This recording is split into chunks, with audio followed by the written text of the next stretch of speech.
안녕하세요. 음악 커뮤니케이터 가치입니다. 2022년은 K-팝의 걸그룹의 한 해였는데요. 그래서 이러한 현상을 분석하는 사람들도 많고 팬들도 여러 가지 이야기를 하고 있는데요. 남자 아이돌의 약세 그리고 여자 아이돌의 강세 이유에 대해서요. 근데 뭐 다들 알고 계시는 점들이 있으니까 저는 그런 부분들 말고 제 관점에서 오늘 이야기를 한번 해보려고 합니다. 같이. 먼저 사실 걸그룹들이 많이 나오게 된 이유는 의외로 그냥 우연적인 이유들이 커요. K-팝이 해외에서 수익이 많이 나오면서 서양에서 동양 남자의 팀들보다 동양 여자로서 공략할 수 있는 범위가 더 넓기 때문에 전략적으로 걸그룹들을 준비한 회사들이 있거든요. 뭐 블랙핑크의 성공의 데이터를 보고 그렇게 간 팀들이 있어요. 근데 이것이 최근 걸그룹이 많아진 주 이유는 아니거든요. 데이터를 자세하게 살펴보면 서양에서 K-팝을 듣는 팬층의 유형은 좀 복잡해서 분명 여성팀들이 조금 더 유리한 점도 있지만 단순히 동양 여성이라고 해서 더 많은 이점을 누린다 이렇게 말하기 어렵거든요. 물론 이제 서양인들에게 동양 여성팀이 남성팀보다는 세일즈 포인트가 많다고 해도 정말 서양인들에게 어필을 해서 성적을 많이 올리느냐 그 부분은 아니거든요. 그러니까 꼭 서양에 세일즈 포인트가 있어야 해외 수익이 잘 나오는 게 아니라 아직까지는 그래도 여전히 해외긴 하지만 아시아권에서 성적이 잘 나오면 그게 좀 안정적으로 수익이 잘 나오기 때문에 그런 면에서는 남성이 좀 더 유리한 점이 있어요. 활동을 꾸준히 해왔던 팀들보다 새로운 팀으로서 여전히 서양 공략은 어렵고 보이그룹으로서 이렇게 아시아권 내에서 더 안전하게 수익을 내는 방법이 좀 더 선호될 수 있어요, 아직도. 그러면 최근에 이런 걸그룹의 데뷔가 많았던 주 이유는 무엇일까라고 생각을 해보면요. 사실 가장 큰 이유는 이 방송가의 오디션 방송가의 스케줄의 영향이 가장 커요. 항상 이런 아이돌 팀의 데뷔 숫자는.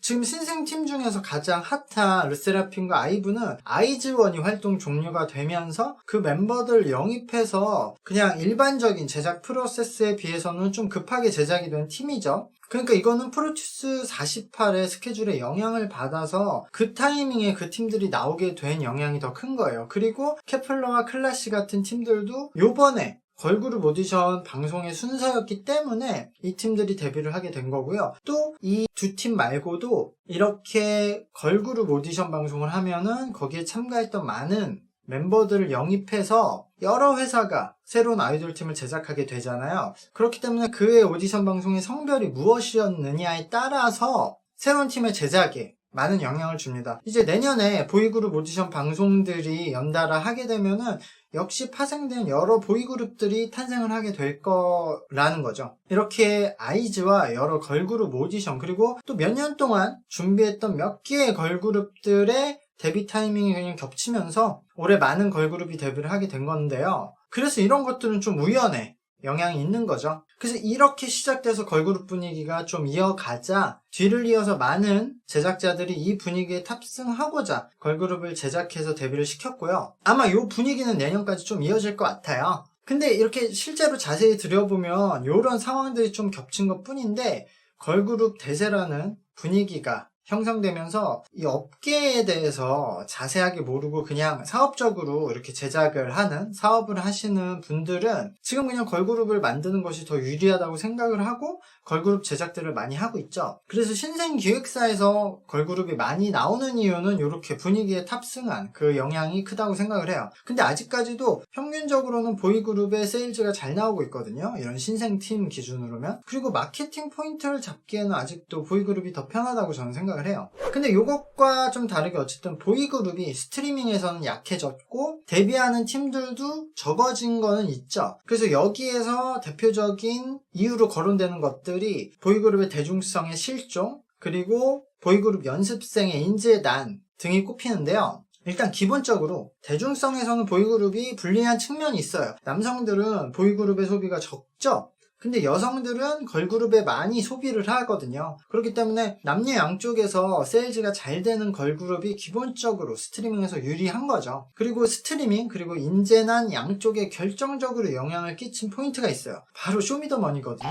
이게 힙합 음악과 1인 미디어의 유행이 아이돌 연습생의 숫자를 급감시켰다고 봐요, 저는. 이게 생각하시는 것보다 연습생 생활이 굉장히 힘들거든요. 이게 치열한 경쟁으로 스트레스도 많이 받죠. 근데 본인이 꽤 뛰어난 멤버여도 언제 데뷔할지가 없는 거죠. 기약이 없어요. 그러니까 그냥 매일 그 생활을 반복해야 되는데 기약이 없다는 게 진짜 엄청 힘든 포인트예요. 그리고 일반적인 멤버들은 언제 쫓겨날지도 모르는 거죠. 그러니까 이게 엄청나게 극도의 불안과 스트레스를 받을 수밖에 없는 환경인데, 문제는 또 이게 군대처럼 굉장히 억압된 환경이에요. 남의 눈치도 계속 봐야 돼요. 저 사람의 마음에 들어야 되니까. 그러니까 자기 중심적인 삶을 살 수가 없어요. 근데 이제까지는 그래도 10대에서 어쨌든 제일 큰 관심사가 남자 입장에서도 게임하고 아이돌이었기 때문에 어쨌든 많은 연습생 지원자가 있었던 것이죠. 근데 이런 환경이 지금 MZ세대한테는 가장 쥐약인 환경이죠. 억압되고 남의 눈치를 봐야 되고 팀 생활을 해야 되고 다른 사람들하고 같이 상호작용을 해야 되고, 그러니까 이게 사실은 틈만 있으면은 가장 먼저 버릴 만한 포인트가 많은 건데, 거기에 이제 힙합 음악이 등장을 하는 거죠. 지금 이제 10대 남성의 우선순위가 힙합 음악으로 변했죠. 힙합 뮤지션이 아이돌보다 인기가 적은 것도 아니고요. 그리고 아이돌보다 힙합 뮤지션이 더 동경의 대상, 우상의 대상, 더 트렌디하고 힙한 이미지까지 가져가 버렸죠. 거기에다가 힙합 음악을 하면 엄청 자유로운 생활이 되죠. 그냥 혼자서 비트와 랩 메이킹을 그냥 방구석에서 열심히 하면 되는 거예요. 오디션을 봐야 할 필요도 없고 남의 눈치를 보고 어려운 그 팀 생활을 하지 않아도 되죠. 요즘에는 아이돌 음악은 엄청나게 돈을 들여서 마케팅을 해야 되지만 힙합 음악도 쉽진 않지만 그래도 자기가 혼자 작업해서 좋은 결과물을 내면은 인스타나 틱톡 등에서 많은 사람들이 이제 자동 추천으로 확인해주고 찾아봐주고, 또 활동하던 힙합 뮤지션들이 적극적으로 그런 신예들을 영입을 해서 또 활용을 하려고 하기 때문에 훨씬 더 같은 노력을 들여서 같은 실력을 쌓았다면은 힙합 음악이 훨씬 더 자유롭고 편한 상황이에요. 그래서 10대 남성한테는 아이돌보다 힙합 뮤지션의 선호도가 엄청나게 높아졌죠. 그래서 어쨌든 음악을 잘하는 친구들이 일단 먼저 힙합 음악을 하려고 하지 아이돌을 안 하려고 해요. 그리고 역시 스트리머의 영향도 있어요. 게임 스트리머를 일단 해보는 10대들이 많아졌으니까. 근데 이거는 그래도 생각보다 그렇게 큰 위협은 아니다. 어느 정도의 변수 파일을 갉아먹고 있지만 스트리머로 데뷔하려는 친구들과 아이돌로 데뷔하려는 친구들이 그렇게 많이 겹치지는 않는다. 이게 스트리머로 성공을 해도 뭐 좋지만 그래도 그 10대 우상 뭐 이렇게 되는 거는 스트리머랑 비교하면 아이돌이 훨씬 크니까 아이돌이 훨씬 멋있고 성공을 하긴 어렵지만 그래도 그 나이 때 시작을 할 땐 막연히 본인이 성공을 한다고 생각을 하고 시작하잖아요. 그러니까 스트리머보다는 아이돌이 조금 더 그 나이 때는 주변 사람들의 그런 이미지, 시선도 중요하니까 아이돌이 더 선호되죠. 근데 힙합으로 성공을 하면 아이돌보다 더 멋있고 인기까지 얻는다고 생각을 하죠. 그러니까 힙합의 관심도가 가장 높아진 게 큰 영향이고, 또 음악도 지금 뭐 좀 매니악한 음악들이 많이 나오는 것도 사실이지만 남자 보이그룹에서 근데 굉장히 대중성 있는 노래들도 나오거든요. 지금 최근에 나온 세븐틴 노래들을 들어보면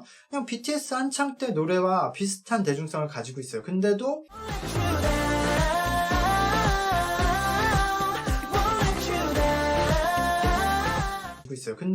예전에는 10대 남자애들이 발라드를 많이 듣고 그 다음에 그래도 그런 신나는 음악, 댄스 음악, 아이돌 음악을 듣긴 했었죠. 전통적으로 잘 안 듣긴 안 듣죠. 그래도 어쨌든 예전에는 듣는 사람들이 있었는데 이 친구들이 다 힙합 음악을 듣는다. 그러니까 이거는 양쪽 모두 힙합의 영향을 굉장히 많이 받고 있다라고 생각을 해요.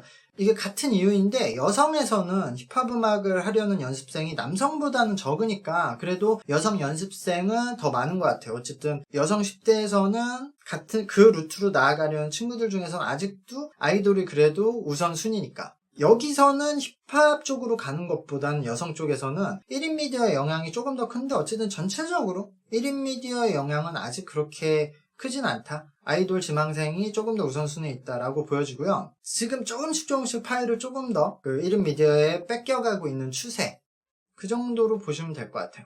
근데 어쨌든 이래저래 가장 중요한 건 현재 MZ세대의 분위기에서 지금 이렇게 K-팝이 성장한, 어떻게 보면은 K-팝만 할 수 있는 이 연습생 시스템이 굉장히 선호되지 않는 방식이다. 지속되기가 굉장히 어렵다라고 생각을 하고요. 그래서 이제는 노래와 춤 트레이닝 시간은 좀 줄이고 그냥 캐릭터 괜찮은 멤버들을 뽑고 팀의 콘셉트로 승부를 보는 팀들이 점점 늘어나고 있다. 그리고 앞으로도 늘어날 거다. 왜냐면은 제작자들 입장에서는 이렇게 MZ세대들이 연습을 잘 안 하려고 하니까 그 부분을 해결하기 위해서 계속 고민을 하죠. 그냥 귀엽고 이쁘고 잘생기고 멋있는 애들 뽑고 트레이닝은 K-팝이 허용하는 커트라인만 딱 넘기고 팀의 콘셉트로 승부를 보는 그런 제작을 하려고 하는 거예요. 네, 오늘 이야기는 여기까지 하고요. 네, 구독과 좋아요 눌러주시면 제가 더 좋은 영상으로 또 찾아뵙도록 하겠습니다. 감사합니다. 안녕.